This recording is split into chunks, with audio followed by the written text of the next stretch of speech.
Hello, everyone, and welcome to the Bright Living Podcast. I'm Emma, and I will be your host today. I'm super excited to tell you the story of how I met today's guests. When I heard Louka speak in the Aspire conference, I knew immediately that I would like to invite him for the podcast and wrote an email to him on the spot. I was really surprised to see his reply just the next day, so I'm super grateful that he is with us today. Louka works globally to enable a world of thriving learners across schools, companies, and organizations. He speaks on innovation, leadership, and change, having worked with thousands of leaders and educators from different contexts all over the world, including in all Australian education departments and sectors across international systems from the Dominican Republic to Romania. As an education leader, he was promoted to principal at only 27 years old. What was I doing at 27 years old? In 2012, he was named South Australian Inspirational Public Secondary Teacher of the Year. For this episode, we had a conversation on how to become a luminous being, how to be happy, radiant, and live a luminous life, a fulfilling life with the tools of mindfulness, meditation, and love. I welcome and give you Louka Parry. Hi, everyone, and welcome to the Bright Living Podcast. I am beyond excited to introduce you today, Louka Parry, whom I've had the chance to meet recently in an Aspire conference. And Louka, welcome. I'm so happy to have you here today. Thank you, Emma. Look, I'm delighted to be here. Thanks for the invitation. And I'm sure we're going to unearth some really interesting concepts and ideas today. Yeah, I'm sure we're going to have a lot of fun. And we're having a very contrasting experience. So here it's 8:46 in the morning, and for you, I guess it's 5:46 in the afternoon, right? That's exactly right. Yeah, the sun is shining here in Sydney. I've just swum in the ocean in the here big waves. It's snowing outside like crazy, and oh my goodness, mate. So you're having tea. I have here my Can't even coffee. imagine. Yeah, great.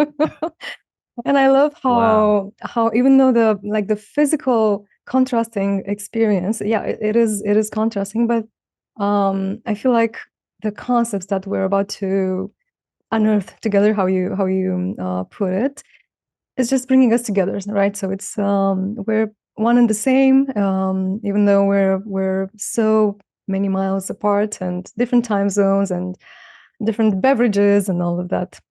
So, Louka, before we begin, why don't we get to know you better? Who is Louka Parry? So we can all go on your website. We can all talk about what you're doing, but deep down, who is Louka? Well, it's such a great. Thank you, Emma. And it's an interesting question. And when someone gives you permission to talk about yourself, you got to be careful with how you use that permission. And I guess the first thing I would reflect, I guess, is that who are any of we deep down, and I actually think when we take off enough of our layers of personality, character, ego, eventually we just become awareness. And that's been my own journey, right? As a meditator, as someone that's really curious about spirituality and religion or interspirituality. So, like Louka Parry as a personality, is a big part of who I am. And, an educator, deeply curious about the world, adventurous, open-minded, hopelessly enthusiastic. I think often sees the positivity and the light in everything and often in everyone, sometimes to his detriment. So speak about this character in the third person, because like a friend of mine put this really beautifully recently. Emma says, you're so beautiful, you're so good at seeing all the flowers that you sometimes miss the thorns. And I think we have a responsibility to see the world as it is, and perhaps dream of how it could be, but to see it as how it is. And that's kind of my journey. I grew up in Adelaide, South Australia. The son of a Greek mother and a Welsh father. I went to great schools. Education was really pivotal in my own life, and I was afforded all these incredible educational opportunities. my grandparents' generation didn't have the same education opportunities. And being a son of immigrants here, it was, like there was a very highly aspirant family. And I remember, moving overseas as an 18-year-old and kind of leaving Australia with a fairly small and sheltered understanding of how the world worked. Australia is a long way from other parts of the world, or I should say the world is a long way from Australia, because this is the epicenter of where everything is, right? But that is a great, it's, the middle of nowhere is sometimes like a frame that we use, but of course it's always the middle of everything, depending on who you are, and everything is relative. But I spent 2 years living and working across Europe straight after high school, and they were a real rite of passage for me. Chose not to become a businessman and study commerce, because I was so taken by the power of learning and what happens within us and between us when we evolve collectively, when we discover the joy, the awe, the delight that comes in expansive education. So that's what I've dedicated my life to over the last however many years. Is this 15 years? I studied a BA, a Bachelor of Arts, Bachelor of Education. Started to learn my ancestral language, modern Greek, which I didn't speak as a child. Started picking up Spanish. Wanted to be a languages teacher. Graduated, moved to the middle of Australia, and became a teacher in an Aboriginal community, in a First Nations community, a small, a very remote, but of course the middle of everything for that community. Millennia, thousands of generations of living in this particular part of the world, and deep belief systems grounded and anchored in country, in law, in culture. And there I am, a white guy, often the only white guy playing on the football team. Really powerful experiences for me as an educated white man, in a society / world, Western world at least, that really has privileged people like me for a long period of time. So continue to do the work on privilege, continue to work on identity and intersectionality. But also after 6 years, left public education, joined a startup, and learned a bunch of stuff about business and innovation and design thinking. And how does change happen? And how do you become a facilitator and a speaker and someone that can compel and inspire, but also equip with the tools so that people can take them away and change their own practice, change their own minds? That's been the journey. And particularly the last 4 years, quite a global journey pre-COVID. Was again exploring my own curiosity. What's mine to do, Emma? I love this question. What's mine to do? Wow. And what do you mean by mine to do? Is that possessive? Yeah, but it's mine to do in service of the collective. I really believe in this idea that the biggest gift that any of us can give is to be the most ourselves. We are irreducibly unique in this universe. And therefore, how do we individuate the most possible? How do we become the most us and then contribute back to something? Because that God. Feels like what the whole thing is about. And that my journey in that space continues. But certainly that is the work that I now try to contribute, is as an education futurist and a learning strategist and speaker. Like, that's really the work I care about, is how do we not just reform or improve education, but transform it so that it's fully human-centered? How do we think about that in our workplaces, in our world now that's lifelong, life-wide, and life-deep learning? And then how do you elevate the social, the emotional, the physical, and the spiritual alongside the cognitive, which has been the dominant efficiency paradigm of education systems, of knowledge economies? It's now, as we know with AI, it's not what you know, and it's not what you can do with what you know, although that does matter. It's who do we choose to be as we do things with what we know, right? I really like getting down to that deepest level of identity, of character. And, where we started before we pressed record is, like memento mori. Like, how do we think about what our life is for? We don't live once, we die once. We live every single day, as the saying goes. And a day is a mini lifetime. So how are we showing up, being kind to ourselves and others, but also doing really powerful work from the place of answering that key question: what might be mine to do today? That really, really speaks to me. And thank you so much for taking us through your life path. And Yeah, that question no, of no worries. and that question of what is mine to do, even by being with the question, I can feel my body like straightening up, and I feel like I'm gonna open my arms, and it really makes you open your heart, and it really makes you, as you said, expansive. And it brings another Mm, question, I guess, what's not mine to do? And maybe sometimes the struggle mm, that comes when we try to push for something, and when we try to accomplish something, or we believe we're not good enough. Even in school, when you feel like you have to learn, or you have to take some educational path because it's the right one. Maybe that's not mine to do, or that's not yours to do. And that's why you're not excelling it. That's why you're not shining in it, isn't it? absolutely, Emma. I think you've again. We're gonna have to find where we disagree. That's gonna be interesting to see if we get there. But this absolutely right, right? So what's not mine to do? Well, I tell you what's not ours to do is to seek the validation of strangers.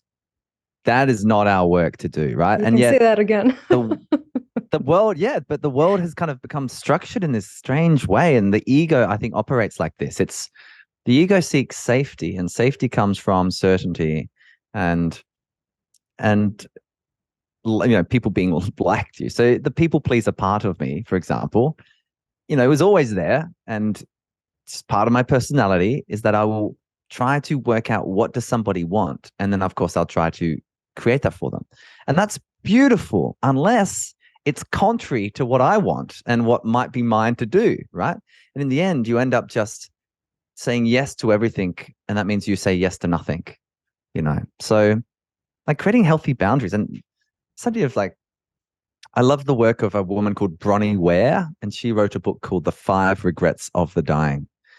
And the number one regret, and she was a palliative care nurse that asked people that were on their literal deathbeds, what do you regret about your life? If you had it over, what would you change? And she documented what they said. And she came up with this list of the top 5 regrets. And the number one regret of people that were dying that are now no longer with us, because this book is not a brand new book, is I wish I'd lived a life true to myself, not the life others expected of me. Oh, And just like for anyone listening, like, goosebumps.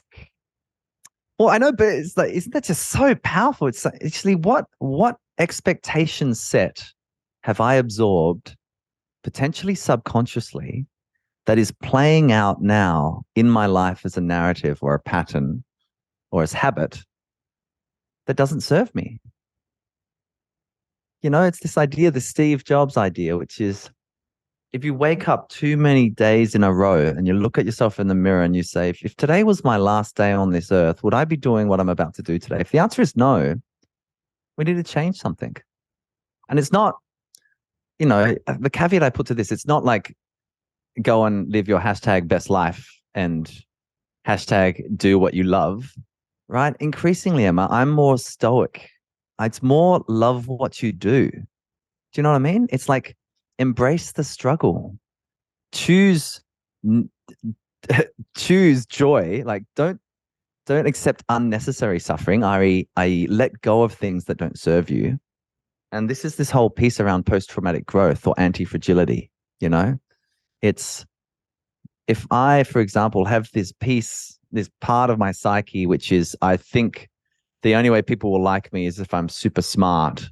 Mm. And therefore, whenever I'm interacting with someone, there's subconsciously I'm trying to prove myself to them. That energy is exhausting and Yeah. not in service, right? It's not. So I think the idea is like literally grounding into here, what's mine to do, and being confidently humble, which is the beautiful frame that I heard from Adam Grant first. But Mm. confident humility, like Mm. that, I think is when you meet someone, be they like a mentor or a leader, an educator, or an entrepreneur, innovator, whatever.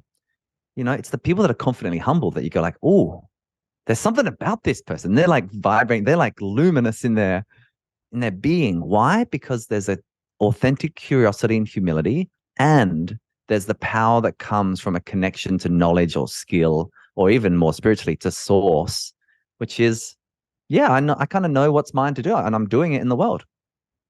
And Wow. also, I'm still working it all out. Hence the paradox, right? That's always present, I think, always. Wow, that is so powerful. I love how the Stoics have this concept of eudaimonia, I believe it's Yeah, called, it as is. opposed to hedonism. And Mm-hmm. I really resonated with the concept of looking at yourself in the mirror and say, what am I about to do today? And is it meaningful? Does it matter? Does it matter to the world? Not just purpose. So it's not just about having purpose or being in purpose, because everything can have purpose, but does it really matter? Does it bring a value to Yeah. myself, to the others? And do I want to bring that value in this kind of way? And I loved what you said about being of service, right? So, Mm. or this service, when we please others, or when we are not authentic to our being, I feel like we're not only doing a disservice to ourselves, but also to the other. And I've experienced this so many times in my life, like not being authentic to myself was a disservice to the other person that I was pleasing in the way that I thought they wanted to be pleased, right? But it Yes. was a disservice Yes. that the things didn't turn out well when I was doing that. Absolutely. Yeah, Yeah. so thank you so much for sharing that. I really feel energized by already by this conversation. And Luca, you know what I'm curious about is Yeah. how what were your life experiences that you think have made you look at things and only see flowers and not thorns? My friend is going to be so thrilled that his comment is on this podcast. Do you know? We can invite him here Oh, too. it's a great question, Emma. It's literally where I am at the moment. I think there are parts of, so here's what I've discovered so far, I guess, Emma. And by the way, I completely agree with the eudaimonia concept, right? I think that's the way. It's meaning is what we should be. Fulfillment is the point of life, not happiness. It's fulfillment. And fulfillment Yeah. comes from what? Meaning, control, purpose, that kind of stuff. Um, in terms of the flowers, not the thorns, I'm an empath, right? I'm deeply compassionate, and I feel like across my life, particularly as a small boy, just the most beautiful heart, right? And why was that the case? Because I had the most beautiful upbringing. My parents, so kind and giving, just like my grandparents was. I was the most privileged, beautifully secure attachment upbringing. And I think what it meant though as well is that I was also, my parents are also both very agreeable. And so I've looked at that over time, right? Like I'm working on being more disagreeable, because that's the Mm, journey for me, right? To be able to say, actually, to be able to deal with tension or with conflict in a different, in a way where I can stay present fully. And I guess that's all related to this idea about flowers and thorns. So I guess, part of me gets really impacted by the stories of others. For example, I remember, oh man, I was talking to my mum about this just on the weekend. It's so funny, Emma. And we're talking about this concept itself, and how, I remember being a kid in school, and it was the end of the year, and I had my pencils, like my old pencils that were half used and half chewed, because that's how I used to chew my pencils. And I think my mum said something like, "Oh, well, you can be able to throw them out and get a new a new set of pencils." And I remember as a kid, like looking at my pencils and just starting to cry, because I had this piece of, but my pencils have served me this whole year, mm. and now I just discard them like they don't matter. I mean, such was my kind of innocent, kind heart, which has been a real part of my whole journey, I would say. And Mm, so I think over time, as I've gotten older and become a teenager and moved through dynamics and actually seen poverty and seen trauma and seen tragedy, and had it, been impacted as well directly in my own life or in my family's life, I think the journey for me is to not look away. It's actually to look into the darkness and move towards it. As again, many of the Stoics would say, the obstacle is the way. You know, um, And so what's the obstacle? Well, it's my fear. Oh, well, my fear is really scary. All right, well, I'll just pretend it's not there and I'll walk over here instead. No, it's like walk towards your fear, because the fear is actually that's where you would discover the most about yourself. And that's been my direct experience in my life. I used to hate heights. Emma probably was even kind of had a phobia of heights. And so what I chose to do over a decade was every extreme sport that involved heights. So skydiving, bungee jumping 5 times, paragliding, oh man, abseiling off Cape Town, like all of it. Walking the plank road in the sky in China, you have the 1.5 kilometer sheer drop, like, and it still freaked me out. But it was kind of like I went towards my fear, and because of that, I feel such a comfort and safety within my own body. So there's something about knowing that I need to look at the thorns, and you pick the flower because the rose is beautiful, but actually there are thorns there that you need to also be aware of and watch. And I think in life, just like in our world, I need to be conscious of not looking around and saying, wow, this universe is beautiful, which I fundamentally believe and have that experience of.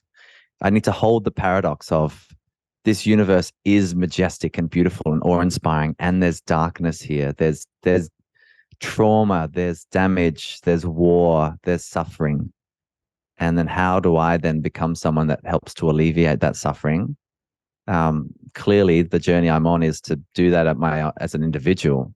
How do I alleviate my own suffering? And anything that's unnecessary, let it go. Why? So I can be more present, be more of service, and focus on the things that might be mine to do and matter more. That's a very great question. No one's ever asked me that question before. I must say thank you. Thank you. Wow, that's so powerful, Luka. You mentioned before, now it gets me thinking about the luminous. No, you mentioned, I guess, expansive learning. It really stuck with me. Keeps coming back to my mind. What does that mean? Well, I'll give 2 answers to that. The first answer is just a more generic answer. There's a beautiful quote that I cannot remember who said. It says, the mind, once stretched by new ideas, never returns to its original size or its original form. Wow. I believe that as an educator, right? That's literally what I do every single day. We try to delve into ideas that matter, visit the future, return to the present, design things forward, strategic design, leadership, mindset. All that's my key work, right?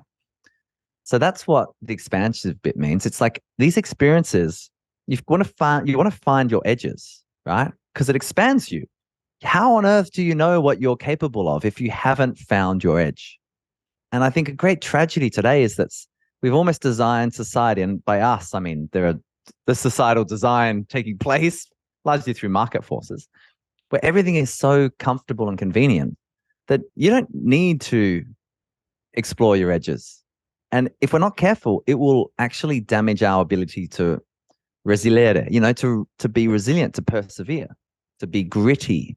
And so I'm a big proponent for challenge and rigor in education, but always with heart, right? So some people, I think, sometimes misjudge the movements to which I subscribe, like social emotional learning, for example, or well-being, and they're like, oh, well, it's about yoga and, massage, sauna. And like the answer is, yeah, that's like 5%, because they are modalities to help with healing in your body, right? And also clearing your mind. But, it's so much more than that. It's about, you look at optimal performance. What if we thought of ourselves as athletes? Every single human being is an athlete.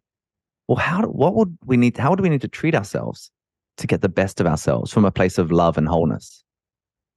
And I ran the New York City Marathon last year, and my intention, which has changed, this has changed in the last few years for me, Emma. My intention used to be like, I'm going to smash it. I'm going to be like an animal, like go get it, like all into it, all into the like self, like they're like, yeah, go.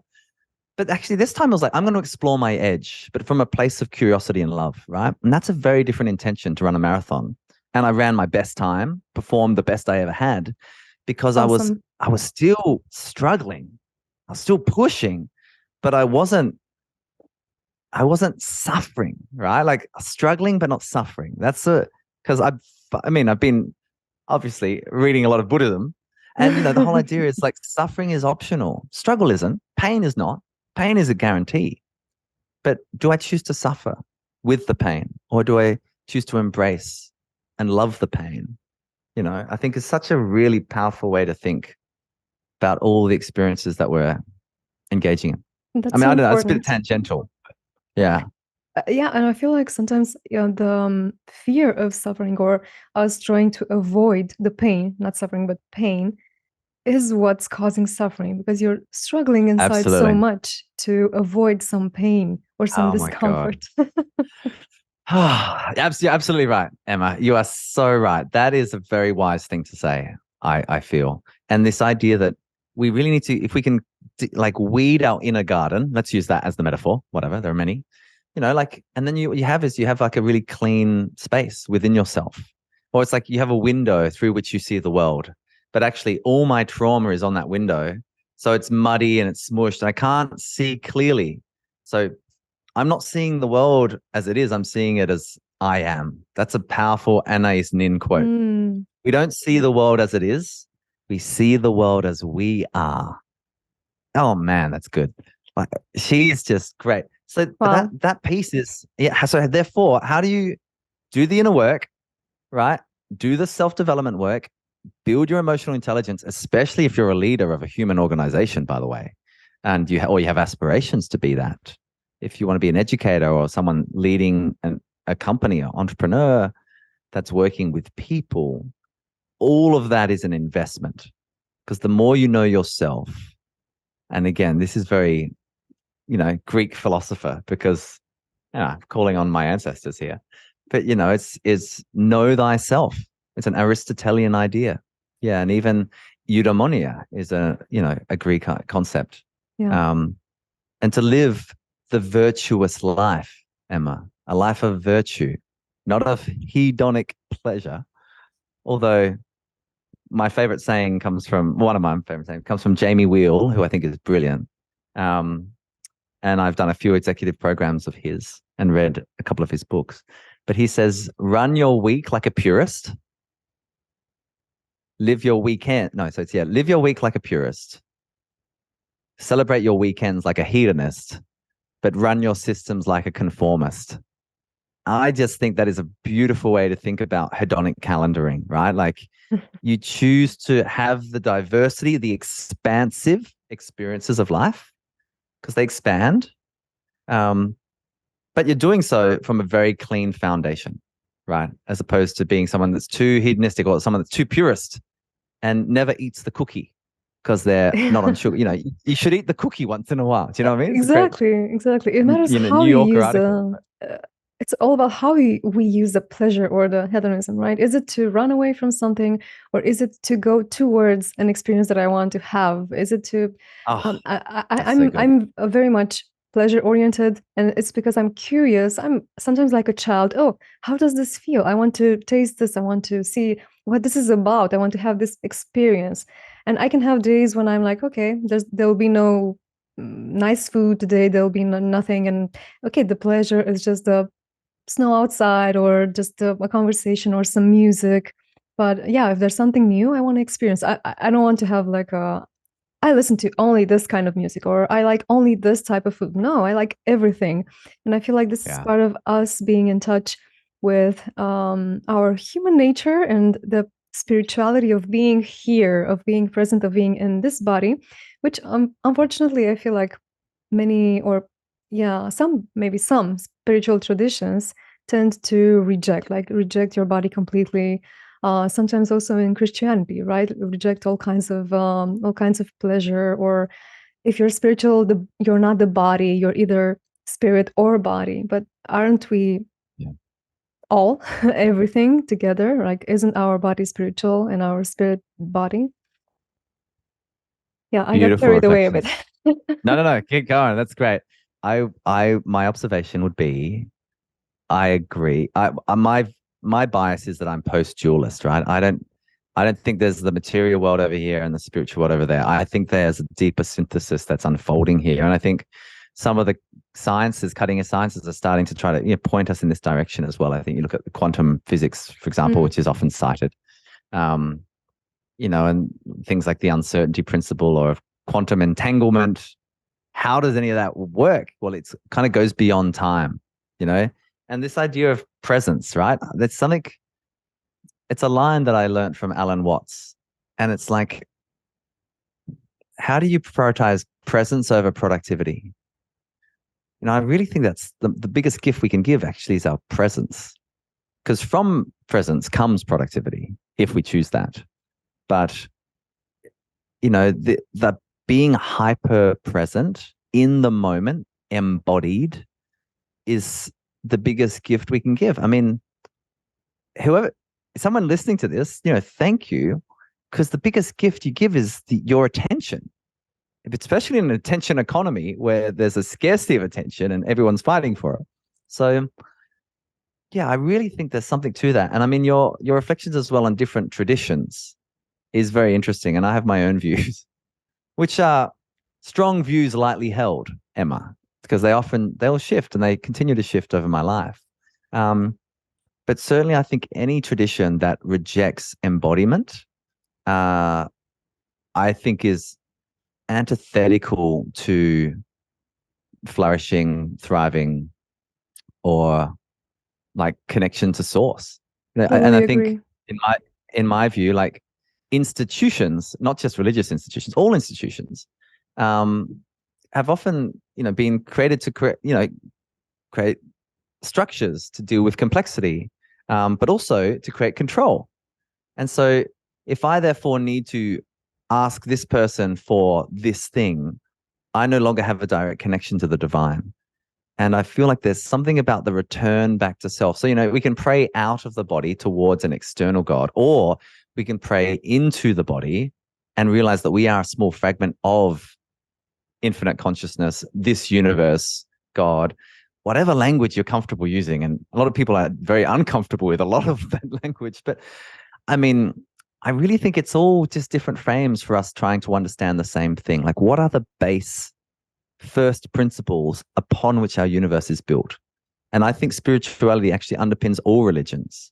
And they take, because spirituality is an opening and religiosity is a binding.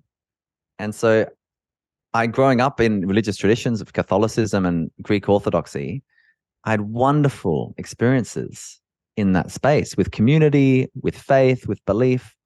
And also, I think the healthiest thing that I've been on is to not accept any of them without my own connection to my own intuition or my own analysis. And so that's been the journey, I think.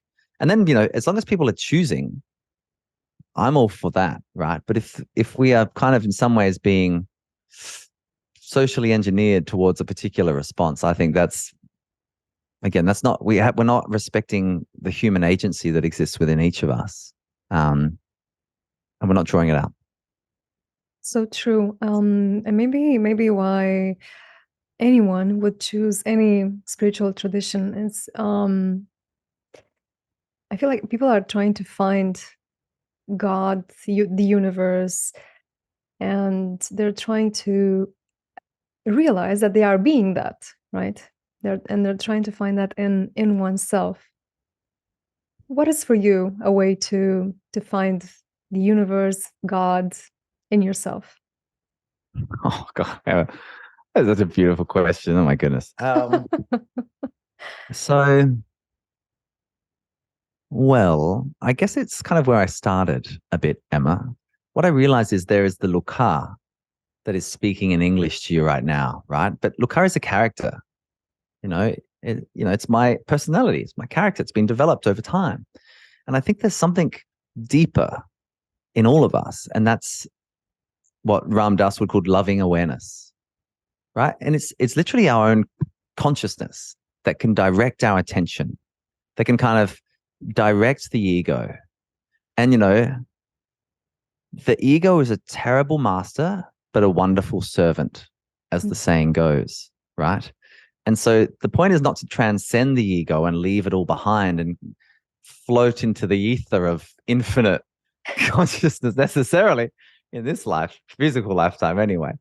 It's to form a relationship with your ego such that you realize you are constantly infinitesimally small fragment of a conscious universe. And so my connection is literally to be mindful and to look around and notice the insane reality that we're in right now. Like, and how complex it is. I mean, to stop to look at a flower or to watch a bee just flying on a flower.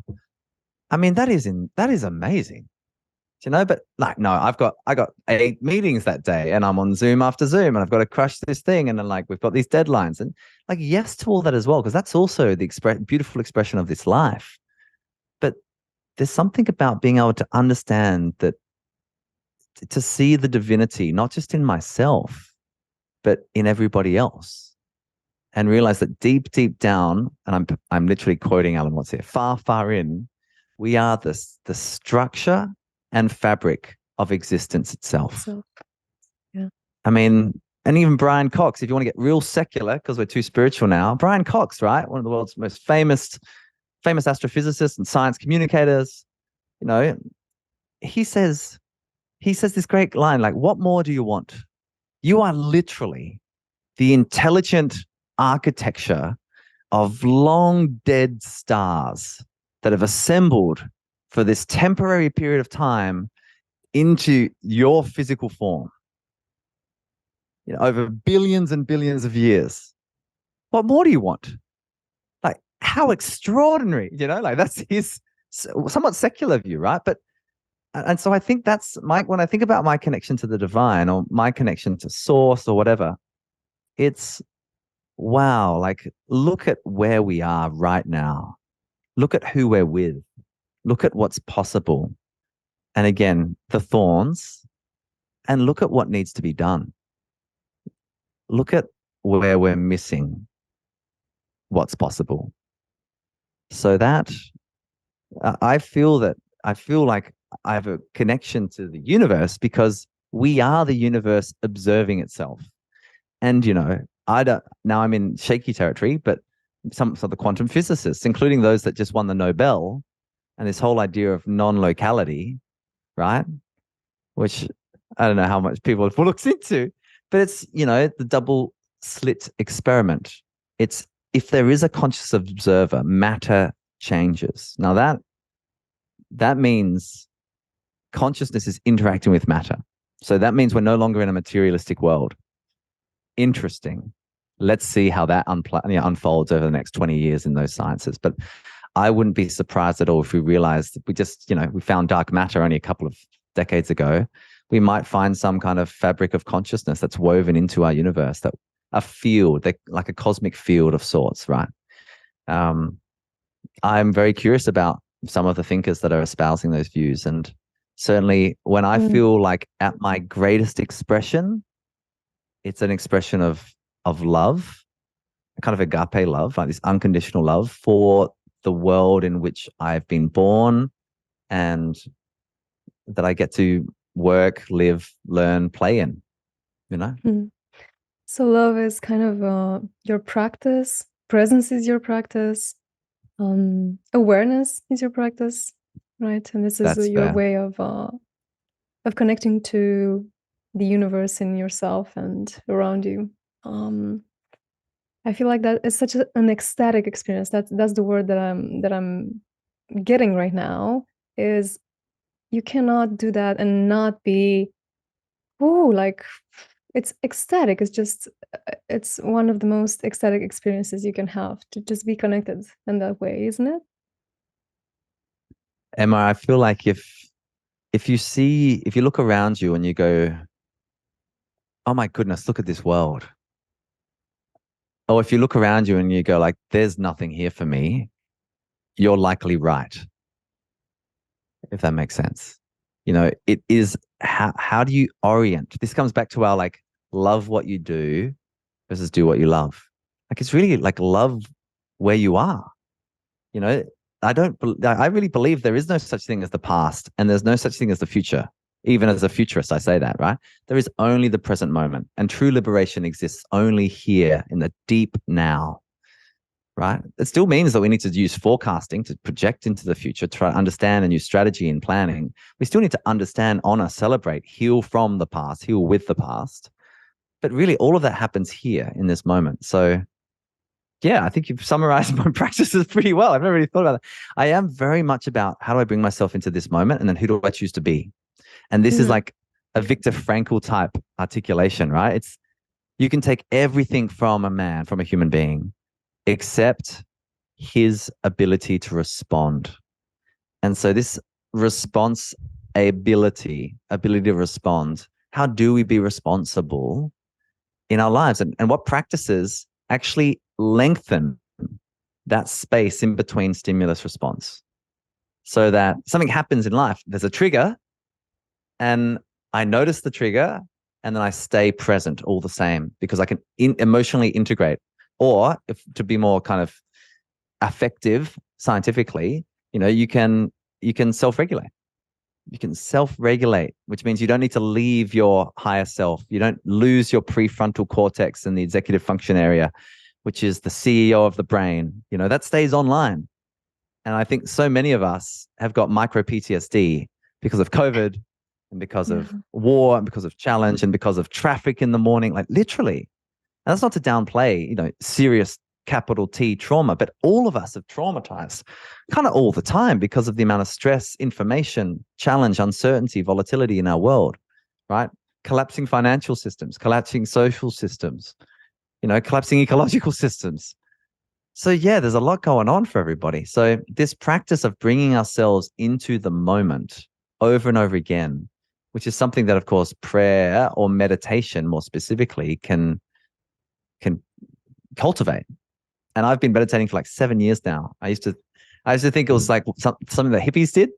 And then I tried it and I'm like, wow, this actually works. And then, of course, you read all the studies that will show long-term meditators have a lower biological age than their non-meditating peers. So they're 50-year-olds, but they have a body and a mind of a 44-year-old. Like, what's going on there? Because it's literally, it's tending to the mind. It's like using the mind, the brain as a muscle, and knowing that the brain, like when we think about embodied cognition, the brain is actually the whole body, right? It's not just the brain, it's embodied cognition now. It's trauma is stored in the body somewhere, Bessel van der Kolk, right? Well, how do we think neurosequentially about that? Dr. Bruce Perry, right? All these people, and Oprah, by the way, like how do we think about these ways of using this incredible, as my friend would say, the body is the Rolex. You know what I mean? Like that's actually the thing. It's the body is the technology that we work with.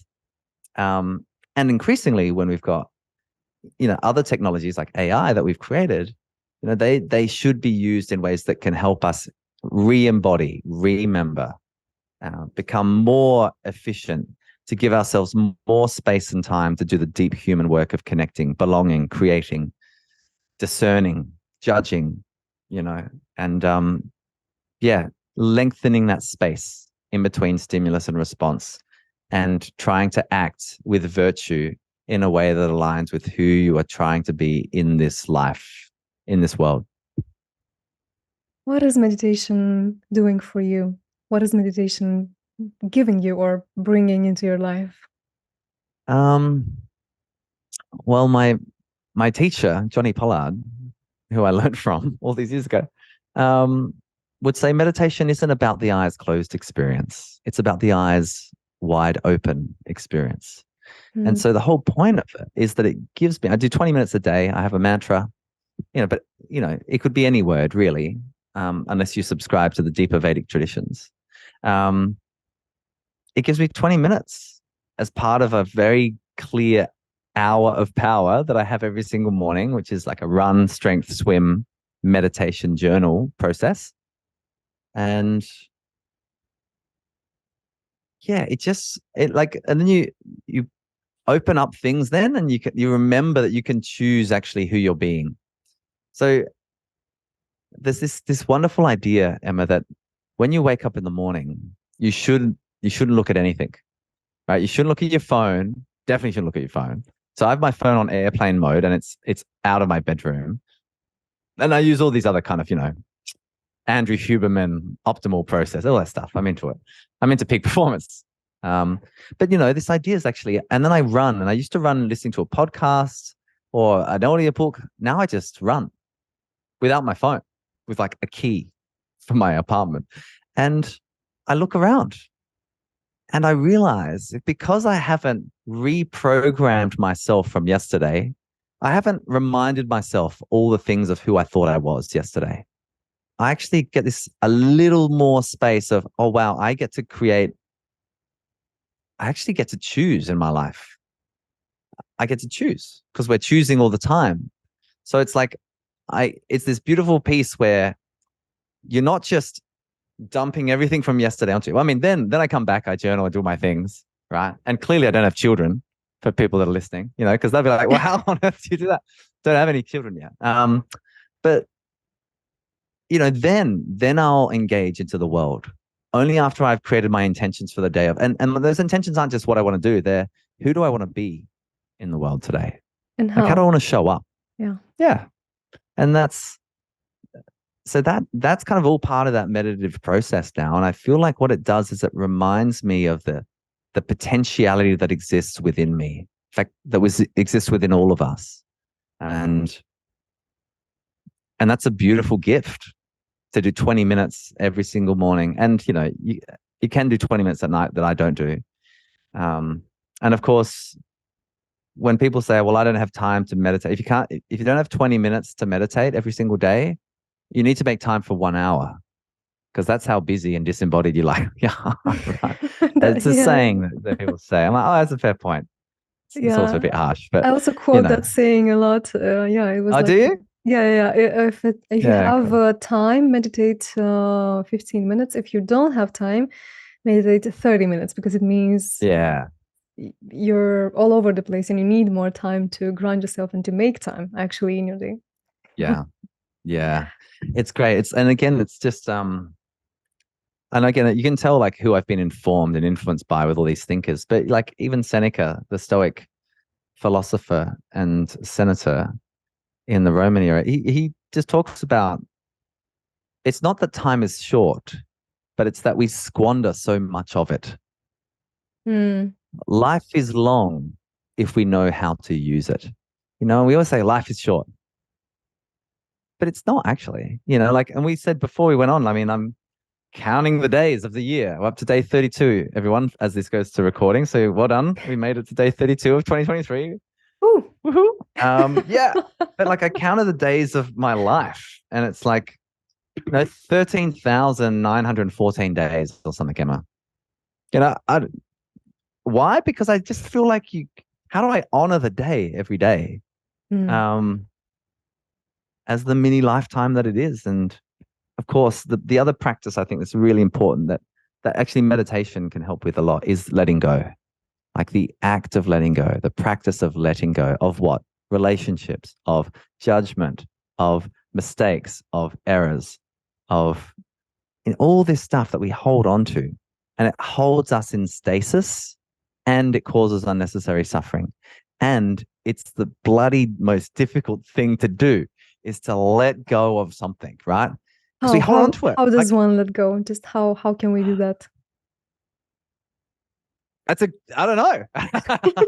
No, well, however it works for you to do that. I mean, I would say here's some principles I would say are important. I don't know what the practices might be. I think that they're varied and many, and far wiser people, I think, are saying what could be on that. But the meditator's got something right, because the whole idea is you have a mantra, or you focus on your breath or on the sound of the ocean or something, and then your mind will bring up a thought. And then, of course, the practice is to come back, to let go of that thought and allow it to fall back into the ether as you come back to the point of focus.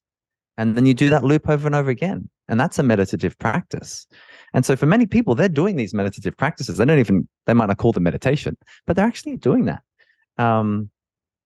Be it just like gazing out into something and the mind will come back, and then it's like, can you gaze back out, or can you just focus on this one thing? So I think that act of letting go it's a practice, and it should be ritualistic, Emma. Like I think we've lost the mysticism and the ritual because we've sanitized society so much. If you go back to some of the more ancient traditions, even the ancient religious traditions, they were quite mystical. The early Christians, even the Kabbalah, and the Jewish faith, these ideas, or the Sufi mystics, like I feel like we should kind of get around a campfire every now and then, and we should say, this is what I'm letting go of. And we should write it on a piece of paper, and we should throw it into the fire and let it burn. Like even stuff like that, Totally. or write it or crunch it up or shred it, like whatever helps us to actually move beyond it. Because I think it's hard to say, you just got to let it go, man. Just let it go. That doesn't help, because you're not giving, there's no practice to that. There's no strategy or tool that you can use. The tool is, hey, let's go for a really hard workout at the gym. And I want you to come in with that one thing. And I want you to just to hold it through the process. And then like right at the end in your final set, I want you to go boom, and I want you to let it go. And that's like your past, it's your ex-girlfriend or your ex-partner or ex-boyfriend, or it's that investment that went really badly, whatever. But there's something about just finding what works for you, but making it more ritualistic, making it more even social, right? So you're doing it held with others, because they will hold you accountable to that. Yeah. I said I wasn't going to go back to my partner that I think is partially abusive. Yeah. Your true friends will hold you to your higher self, I feel. So true. I don't know. Have you got, what strategies, what would you say, Emma? Like what's I don't know, but what's your practice? Just to refer to what you said, I love how going to the gym can also be a spiritual experience, right? Because if you're going down with an intention, like the movement is fire, and I'm going to take this thing and burn it in that kind of fire. So yeah, I just loved how even the gym or cooking or whatever can be a spiritual experience. And the idea of letting go and just telling someone, just let it go, just let it go. It's not helpful at all, because somehow we need to. It doesn't help. Like, yeah, thanks for telling me. I know that I should let go.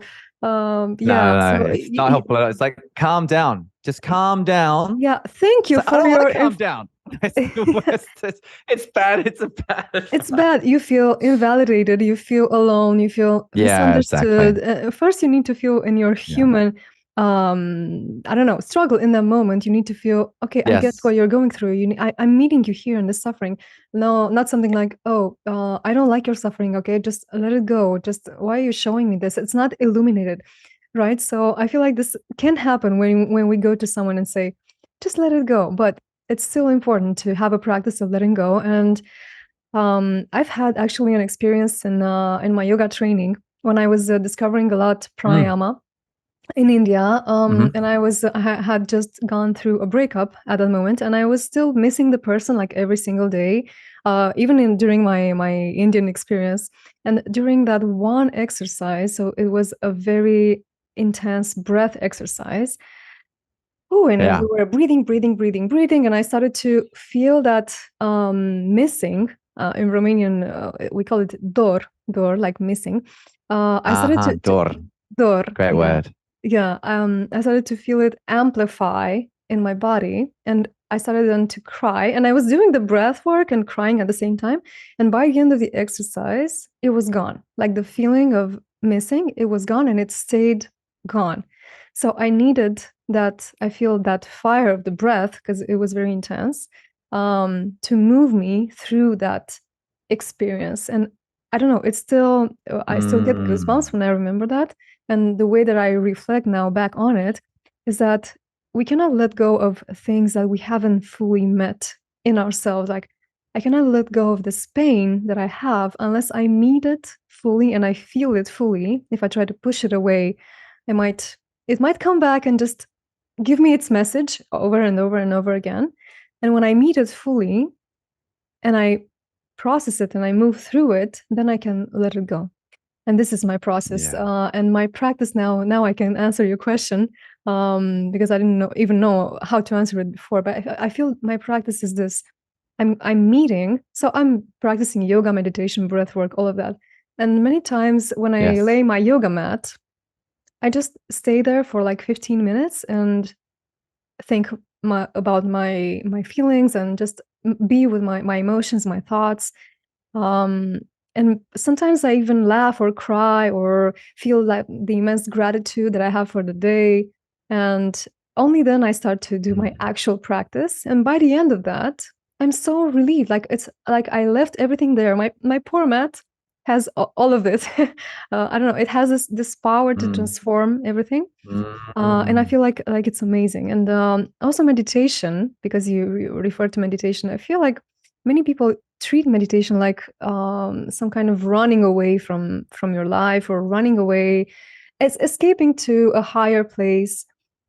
But isn't meditation really meeting yourself and then taking yourself fully and going to a more uplifted place? I don't know. At least that's how I see it. That's beautiful.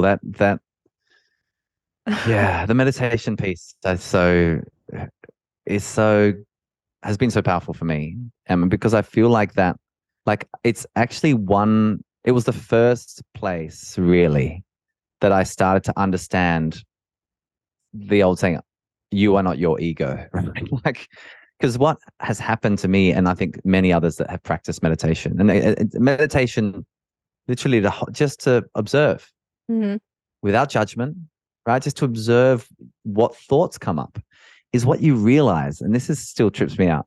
What you realize is that you're observing your thoughts take place. Cool. So therefore, you're not your thoughts. So who is your thoughts? And if you're the observer of your thoughts, well, that means you literally are observing your ego, right? And you're just gently, ever so gently, because this is this understanding that you're awareness, right? And then of course, then you can observe yourself observing your thoughts. And then you get into tricky fractal territory, right? Which is, it's turtles all the way down, as they say. Exactly. Because then all of a sudden you realize, oh, wow, actually, maybe deep, deep down, I am just awareness, right?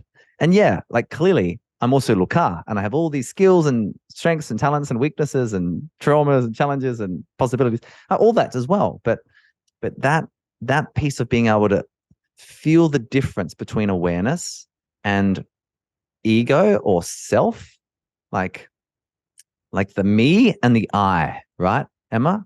It's like me over here. It's got all these thoughts and ideas and driven and excited. And the I is the awareness. And the I is so powerful because the I actually is the orchestrator. They are the conductor. And for so many of us, I think we're just living out of the me space our entire life. Which is we're just literally reacting from a place of patterning, largely from our past, or even, our childhood, if you want to get more therapeutic, right? And so unless you do the inner work required, like the Dr. Louka Parry, you got to do the work, the inner work. Do you have a relationship with your inner child, for example? Like, what the hell does that mean? Like, if I said that 5 years ago, I would have thought, if I heard someone say that 5 years ago, I said, what the hell is this person talking about? But now I've done the work on it. I'm like, you know what? This is self-knowledge. This is self-awareness. This is the base plate for good leadership in a complex world, right? If you don't understand who you are, or your trauma, or your inner child, or literally your developmental trajectory, you are constantly being victimized by your own past.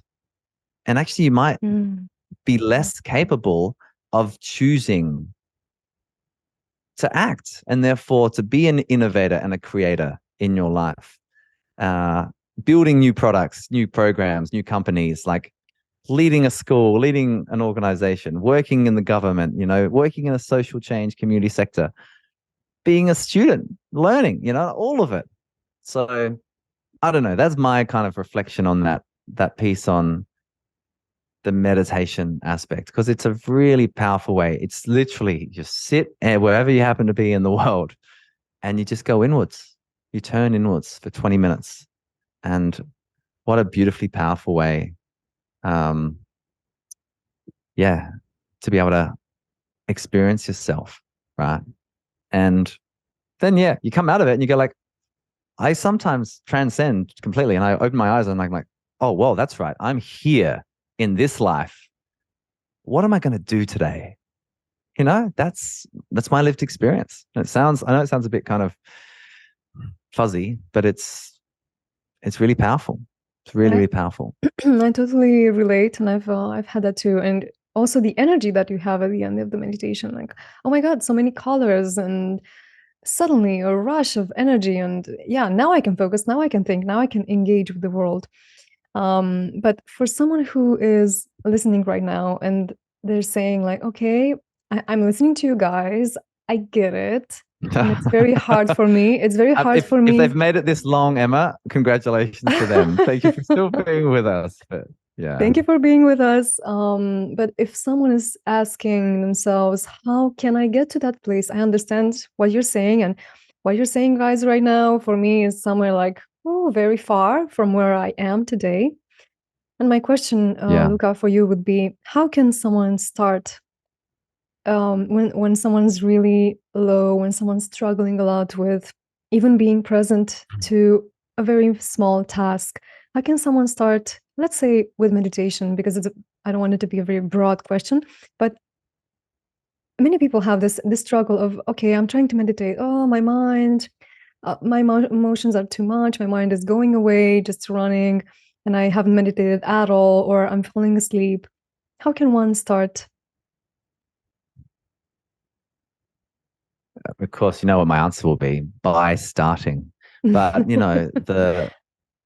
the okay, great, but be more helpful, Luca. And so, like, how to do that? Like, don't drop into full meditation if you're not ready for it. It doesn't feel right for you. Start with mindfulness. So before you eat, before you drink your coffee in the morning, as you're rushing out the door, sit down for 60 seconds and just smell the coffee. Like, look at the coffee. This is called mindful eating or mindful drinking, right? And then drink the coffee and like taste it and go like, oh my God, coffee exists in this world. It's delicious. Even that is one way to slow ourselves down to become more mindful and therefore more present. And with presence comes things like agency. In my view, the operating thesis that you've heard this entire concept is more choice, right? And therefore with choice, you have possibility. So even that, but the second thing I would say, Emma, is like find community. It's pretty hard to do that. Like I've been in downward spirals before, and you're in a groove. I'm in my groove, and then the groove all of a sudden feels like a rut, and you're so deep you can't like see the sides anymore. You can't change out of the groove. So, like find community to help pull you up. Like we know from positive psychology in particular, like there is a downward spiral and there is the upward spiral. Like there's a broaden and build. Positive emotions give you a broaden and build. Barbara Friedrichs work, right? Because it helps you to be more resilient.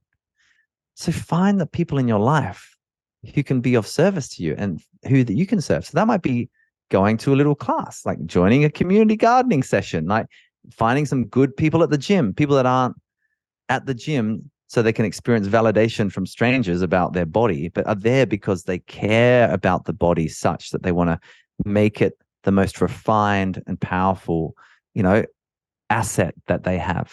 That those are the people to find. We are the average of the 5 people we hang around most, as the saying goes. So find those people. True. And they're people that should be on their journey towards healing and being of service. But you don't have to dive in the deep end. Some people choose to, and good for those people. But literally just start with 60 seconds of mindfulness practice every day, then double it to 2 minutes, and then try a mindfulness meditation app like One Giant Mind or Headspace. There's stacks, the Insight Timer. There's so many great things there, but do it with others. Do it with company, right? With a community, because it's always better together. At the end of the day. It's true. It's true. And also moving the body. Maybe sometimes maybe someone who's having a hard time with meditation should start by paying close attention to the body and to what is here, to the physical. Like, how are my hands feeling right now? How is my skin temperature? Okay. How is my breathing at this moment? Right. Yes. And stretching, moving, like instead of being with the stuck energy, with the stagnant energy, maybe just moving the energy, going for a walk, noticing The trees, oh my God, the trees. So I'm reading now The Hidden Life of Trees. I don't know if you know about the book. I've heard about it. Yeah, I've started to I've read it. heard. I'm only a couple of pages in, but already I feel transformed and fascinated by it. And it's also about noticing what is going on around you. So is that just a tree that is like some decoration that is just there? Or is it Yeah. something magical going on around it, and listening to the sounds? And yeah, I feel like mindfulness is a good way to start, as you put it. Yeah, I agree. And I guess I think doubling down on that piece, like embodiment is one of the most powerful vehicles to like actually just to for whatever you want to do. If you want to Mm. kind of be more productive, it's embodiment is the solution. If you want to do some healing, it's embodiment, right? Um, if you want to reduce your stress, embodiment, right? So like running, yoga, like breath work, like hot, cold immersion, um, sauna, all of that stuff into the body, right? Dance classes.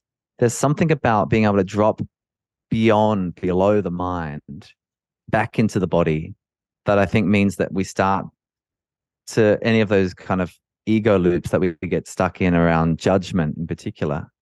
You know, it's the most powerful thing that we've been gifted. So, you know, how do we use that more powerfully and how do we bake that into our systems, you know, in societies, our workplaces, our schools in particular?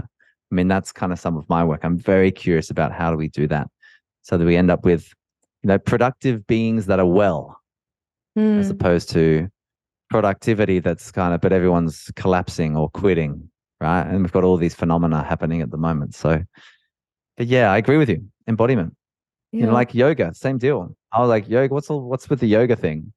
And now I'm like, you know, I try to do a class a week if I can. I love it. It's amazing because you get to breathe and stretch and build strength. It's so meditative. It's really quite remarkable. Oh, fantastic stuff. It's true. Yeah. And you mentioned your work, and now I'm curious, how does all of this and what we've explored together so far, how does it translate to your work at the moment and what you do at the moment?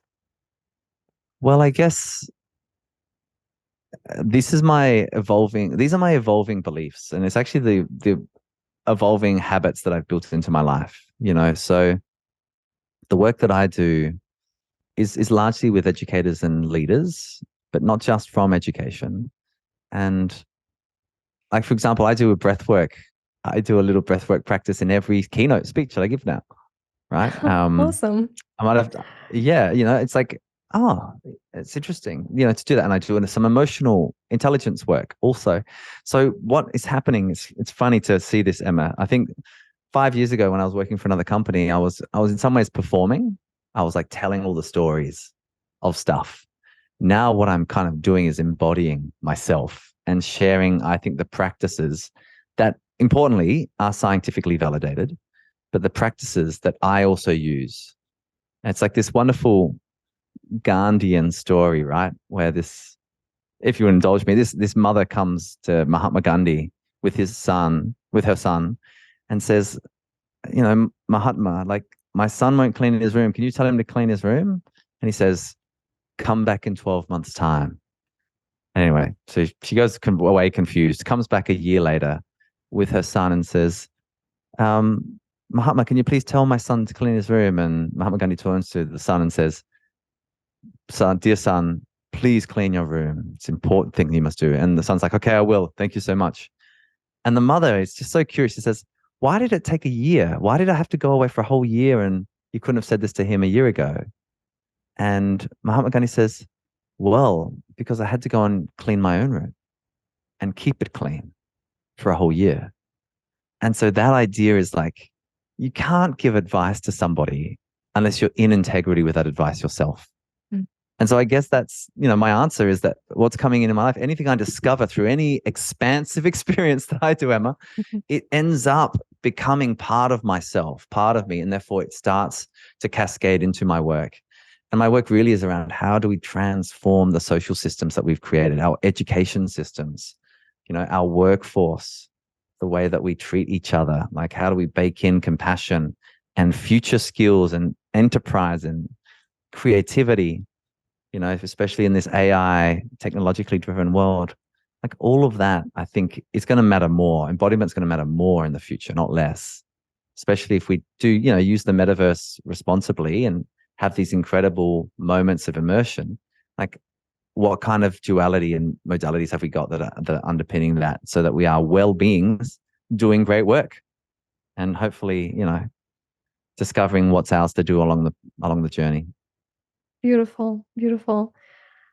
Well, I feel like we're slowly getting to the end of the conversation, but it's really hard to put a stop to it. But I do have a question that's been stuck with me, and it's actually the question that I came to you to ask when I invited you to this podcast. If there was one thing that one can do to start on their journey on becoming a more luminous being, what would that be? Whoa, if there was one thing I would do, or I've done on my journey to be a more luminous being, what would it be? It would be to practice self-love. Now, to practice self-love. Why? Because we can't love another person more than the amount that we love ourselves. So And true. and many of us have these self-judgment loops. And I had one for a long time, right? It still exists, which is, Louka, you need to be the best possible so that you're valuable, right? And so that, hence, you get the high achiever syndrome, right? That sometimes drives people their entire life. And then at the end of their life, it's like, actually, I just didn't live my own life. I lived the life I thought my dad wanted me to live, like that kind of stuff. So, but this practice of self-love means that all of a sudden, you don't need things outside yourself, Emma. You're connected to yourself in such a way that if someone were to say something cruel or mean or triggering, you know it not to be true, because within your own body, you are loving all of your parts, loving the emotions that come up. You're regulating yourself back to that state of homeostasis and of parasympathetic activation, to get technical, like you're really bringing yourself to this calmness, this groundedness. That's the one practice I've used and continue to use across a whole range of different ways that helps me be a more luminous being. Because from that, I can just be myself. And it means, because there's less, if any, self-judgment now, it still exists, because of course it's important that it does. It's to help you refine and become better at what you do and who you are. But it means that you can just show up in the world with much less attachment, but much more able to connect. And it's like this. Well, I'll finish perhaps our whole conversation with this wonderful line from Ken Wilber, which he says, when you do this work, when you do spiritual work, when you delve into kind of like healing modality, what ends up happening is that as you move around the world, the things you see, the things that happen around you, they actually impact you. It's kind of this idea that it's like you care more, but it bothers you less. It's this strange paradox, right? It's like you care more. It's like you're impacted by the poverty, the suffering. You see it, you feel it, you feel more, but it bothers you less. And that's powerful, right? Because it's connection, but not attachment, right? It's struggle, but not suffering. And so there's something really interesting in that I'm continuing to explore myself and at this moment in my life, right? And but yeah, I love this expression of how might we all be more luminous beings, because I think deep down that's who we all truly are. Is we all are, love and light and possibility and curiosity, just like we all were as young children. And as someone that works in education, I think that's what, if we ever forget, we need to just go back to the kindergarten class and watch these young children walking and running around the world, like with just this, everything is extraordinary. Everything is remarkable. And yes, there's challenge and dilemmas and conflicts, but yeah, there they are. Young people really do remind us of what matters most, I think. It's so true. Thank you, Luca. Where can people find you? Where can people listen to you? You're also a podcast host, isn't it? That's true. I am. For my sins, Emma, as you know, yeah, the work we do through the Learning Future is, I think it's really exciting. I'm enjoying it. But that really is about what might the future of learning be for all of us. And we have a podcast called the Learning Future Podcast with Louka Parry. And at the moment, we're talking about transformation in education and what might that look like? What might that become? We just finished a series with the Stanford D School on human-centered design and design thinking, and that was incredible as well. So, and besides that, please find me on LinkedIn. You know, Louka Parry, the Greek first name and a Welsh last name, Louka Parry, and say hi. And whatever you're doing in your journey, don't forget to be the most you possible. Wow. Yeah, that really landed with me. Don't forget to be the most you possible. Amazing. Well, I do feel like we could go on for 2 hours more. But really, thank you. Thank you for this conversation. We haven't met ever in person, but I hope we will. And still, I feel like it was such a heart-to-heart conversation. And I guess this is what happens when people open their hearts and they speak and live with an open heart. When they meet, the hearts just connect, and maybe then others can connect to that. So thank you so much for being here. Thank you. My absolute pleasure, Emma. All the best with the journey. Thank you. And hi, everyone. Thank you for listening. And I'll see you in the next episode.